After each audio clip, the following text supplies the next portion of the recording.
Welcome to Task 2 of Unit 4, Accelerated Math 2, Newton's Cooling Effect Learning Task. In this task, you'll be using E and properties of exponentials to find the, exponential curve, or exponential, you could say, line of regression. But it's not necessarily a line. Again, it's a curve. You're going to start off with this data that's showing up in terms of time and temperature reading of a potato that's allowed to cool in a refrigerator. Throughout the task, to begin, in part 2 and 3, you're asked to give your idea of or to guess what type of regression line you would see. Again, I probably gave you a hint in the beginning. And then it also says, or asks, how could you be certain? Now, I'm not going to answer that question for you, but again, let's go to part 4. When it speaks of linearizing your data, what you need to do is, and I just had my pen, find the natural log of each temperature reading. So I'm going to zoom in a little bit just so I can write on the screen. Let's zoom in one more time. And let's go, no, that's too much. Sorry about that. So, for instance, your first value, let's say, is the natural log of 90.7. And in your calculator, you can certainly type that in to find out what it might be.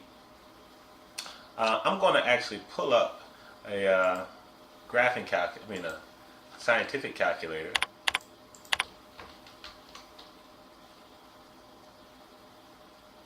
Alright, so here I would type in natural log 90.7. Oh, what are you doing? Here we go. Natural log 90.7. And that would be 4.5075. Now you would certainly not need to type in or write in natural log of 90.7, but that 4.0, sorry, my computer's lagging a little bit, 4.0575, and then the rest of your values as they fall in. Now, what I'm going to do is actually show you how to complete the rest of the task, but I'm not necessarily going to do the task for you. I'm going to give you some data and then, show you how to linearize my data. Now, it is hoped that you take what I show you and then transfer it into the task, because it's going to be very similar. So, for instance, I'm going to create a table of values. Let's see if I can use some lines. Well, no, it'll be kind of hard to do all of that. So let's just do it this way. Here we go. So let's say we have our table values. Of course, our x is here, our y is here, and our natural log values are going to be here. Notice how I wrote natural log of y. So our first value, let's say, was 1. Now I know the equation already, but I'm not going to tell you. Let's say that our y when we plugged in 1 was 3. Let's say that our x when we plugged in 2 is going to give us a y of 9. Let's say when we plugged in 3, that gave us a y of 27. Let's say when we plugged in 4, that gave us a y of 81. Now, if you were wondering, the equation I'm using is an exponential, 3 to the power of x. So, again, we would need the natural log of 3, and that's going to give us a value. We need the natural log of 9, and that's going to give us a value. We need the natural log of 27. That's going to give us a value. And the natural log of 81. That's going to give us a value as well. So I'm going to switch back to my calculator. So we have the natural log 3, 1.0 1.0986. I was trying to look and see if I had. I'm going to have to just do this one by one. 1.0986.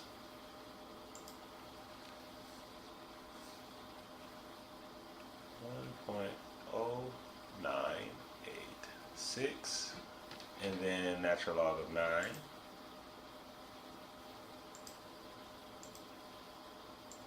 I was going to try to click so I don't have to keep typing everything.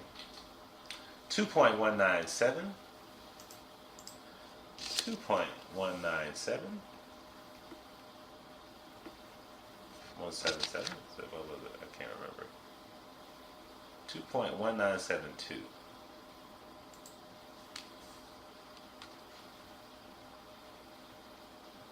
72, natural log of 27. 3295. 32. Okay, well, 32958. 32958. And then natural log of 81.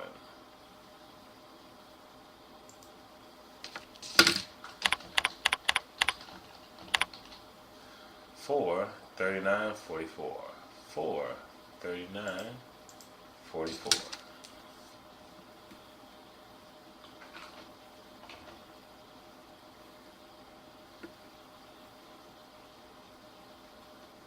Now, of course, as you're doing the task, you're going to have a whole lot more values than the 4 I just used. But what we're going to do is we're going to match x's to the natural logs of y. We're going to use a regression calculator to find your regression line, because I do understand that many of you don't have the graphing calculators. I think it might be okay if I were to make a plug. The Casio graphing calculators are better than the TIs. And if you're interested, please make sure you ask your teacher, Ms. Goldhahn, or any other teacher you feel comfortable asking questions with. Again, we're going to match our x's and our natural logs of y's, and we're going to use those values to, write a regression line, or find a regression line using a scientific linear regression calculator. So the first pairing is our x of 1 and our 1.0986. So I'm going to go to a link I already have, and I'm also going to put that inside of the course for this graphing calculator. So 1, 1.0986, that's our first pairing. The next one was 2 and 2.1972. 2.1972. 1972. Good year, but I wasn't born then. Your third pairing is 3.2958. 3.2958.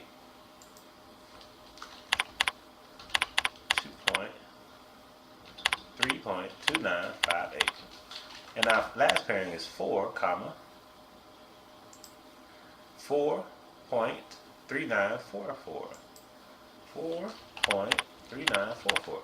Now again, just to make sure you understand how to enter your data, you have to put the x, a comma, then your y. And in this case, our y was the natural log of the original. Again, we're linearizing our data. We started with an x and a y. We found the natural log of y, and we're using the original x and the natural log of our y to create a line of regression. Excuse me. So once we submit our data, you may have, we have to do one more. You have to have between 5 and 300 values separated by commas. So let's take us back to our table, and we're going to go with 5. And when we plug in 5, 3 to the 5th power is 243. So we need the natural log of 243. And let's see what that equals.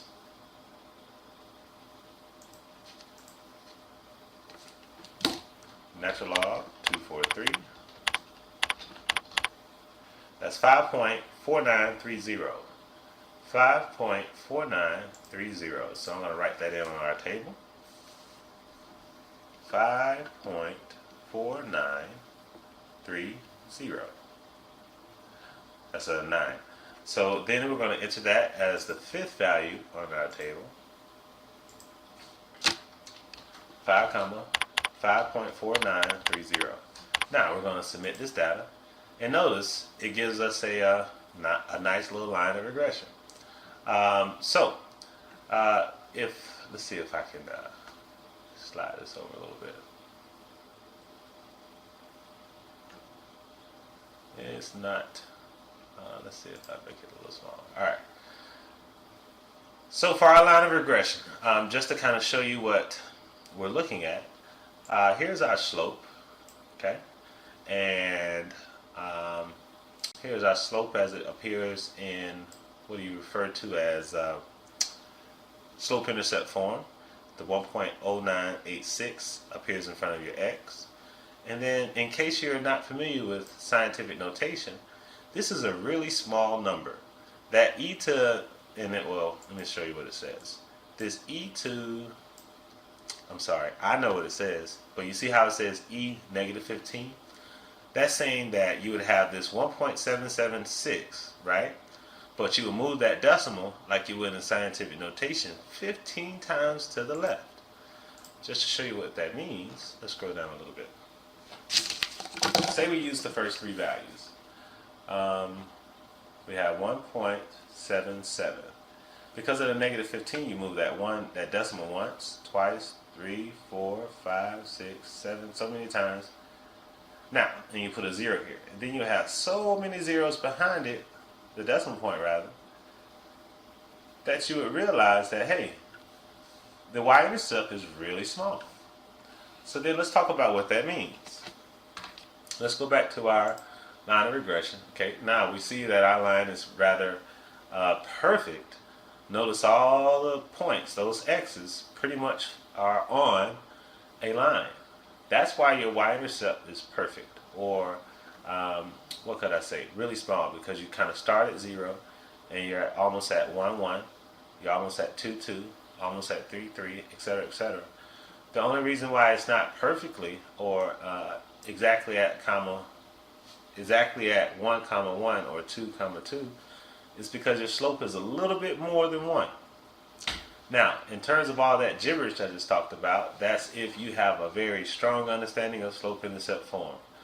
But let's get back to the task. We need this. We need this badly. And so let's take that back to our blank Adobe page. Of course, you don't need to know that it's Adobe. Going to highlight all our information. Now, I remember that our slope-intercept form was y equals 1.0986x plus a number really close to 0. Really close to 0. So since it's really close to 0, let's just say it's 0. We don't need to worry with that long decimal, do we? So remember that on the table that I just erased, the y was representing the original y. What we really had was natural log of y equals 1.0986 times x. And what we want to do in terms of getting rid of this natural log of y, so we can get back to just y by itself, if we use a base of e and have our natural log of y equals, and a base of e with our slope-intercept form of the equation, I'm just going to put the plus 0 here. Alright, let's go back and put plus 0. And we're doing that for a reason. Now, once we found e, or once we have e to the natural log of y, remember natural log is equal to log of base e. So since we have natural log of y, if we have log base e of y, we're pretty much saying that the natural log and natural log are the same, and that y and y are the same.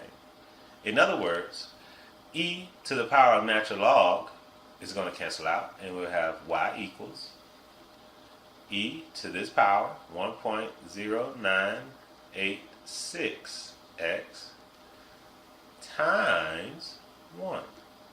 And before I actually put times 1, let's go with times e to the 0. Now, if you weren't cool with me saying that, considering the last step, you might want to remember that e to the third times e to the second equals e to the fifth. Because when you multiply exponentials, or at least bases, the e is our base, you add your exponents. So it's 3 plus 2. Just like saying if you had 2 to the third times 2 to the second, that's just 2 to the fifth. Alright? So what we did was we worked backwards. Instead of, let me erase this.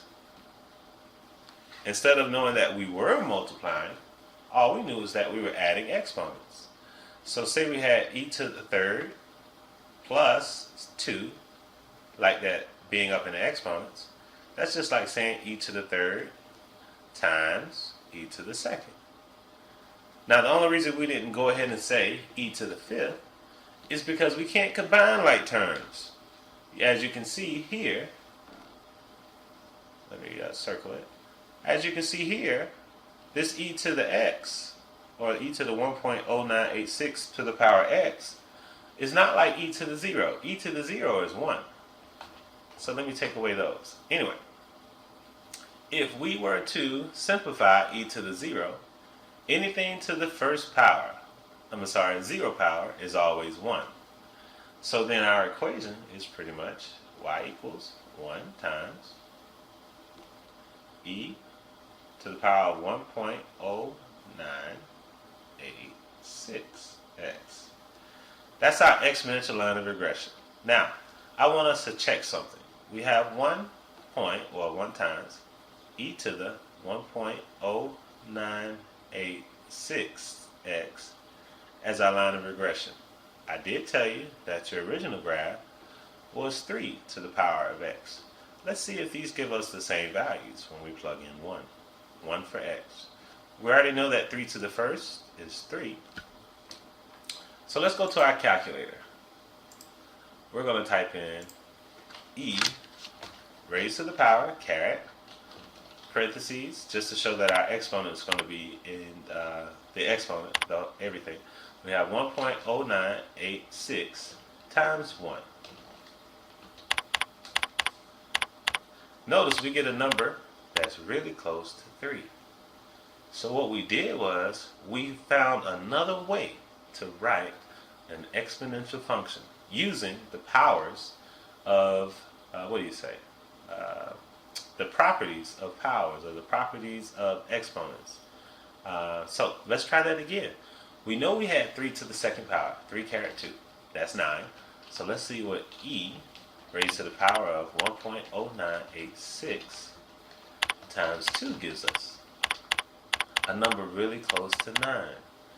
Now, if you didn't understand this in Accelerated Math 1 or in Math 2, because students in Math 3 also would see this, if you didn't understand it then, hopefully you understand that lines of regression are not perfect, but they try to copy the original.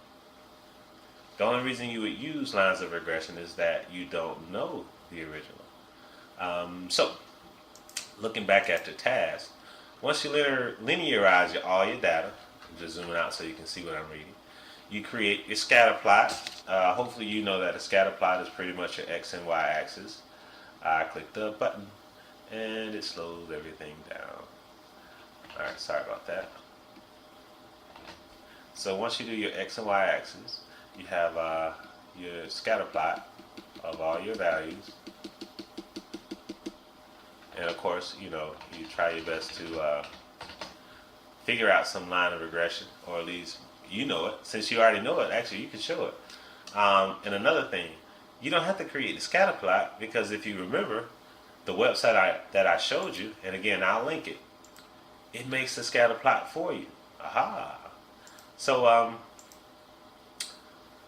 identify your correlation coefficient. That's whatever r equals. I believe that's already there on the image. Um, Actually, they don't give you a correlation coefficient. Actually, you can click on it right here. Now you might have to enter your data again, but again, I'm going to leave that alone for you to do. Now I pretty much showed you how to transform it once you have your line, etc., etc. Hopefully you understand domain is all x values, left to right. Range is all y's. Intercepts are when you cross the x-axis, etc., etc. You might need to understand what the limitations of room temperature are. For instance, if I were trying to boil some eggs, and I did boil them successfully, once I let them cool off, and the temperature in my house was 80 degrees, well, let's say 75, would the eggs ever dip to 60 degrees as far as, them cooling off, if I were to let them cool off? The answer is no, because the temperature surrounding the eggs will kind of be the limit to what they cool off to. Just like saying, if it was cold outside, like say the temperature was 20 degrees, there's no reason why your body should be freezing, unless you were kind of like in water, the wind was blowing. But without those extraneous circumstances, things would stay, the 20 degrees. And everything else, I think you should be good with. Again, the hardest part to this task is linearizing your data. So just to summarize it, once you have your data, find the natural log of y, your temperature. Once you have those values, then go to this website. Okay, I'm just going to go back one. It's actually this link here. I went back pretty far. But you enter your values. So you enter your x, I'm sorry, come on. You're playing around. No, I didn't want that. Alright, no.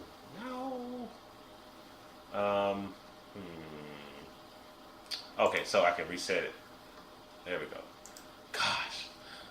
Like Napoleon Dynamite. Anyway, you would enter your, I think that was time, and the natural log of your temps, whatever that was, like whatever it equaled, and your time, you enter all your data. Once you had all your data in, you would click submit.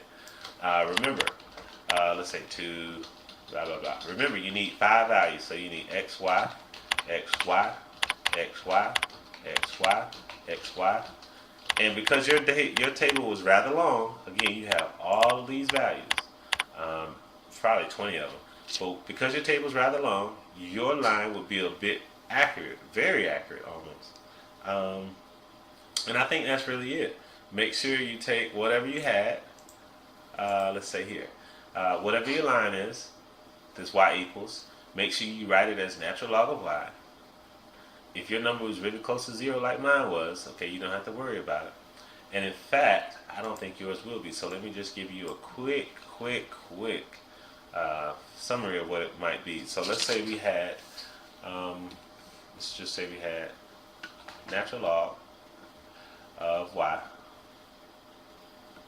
equals 2x plus 3. Now, of course, this is hypothetically.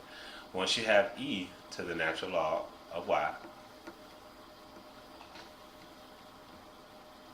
you have e to the power of 2x plus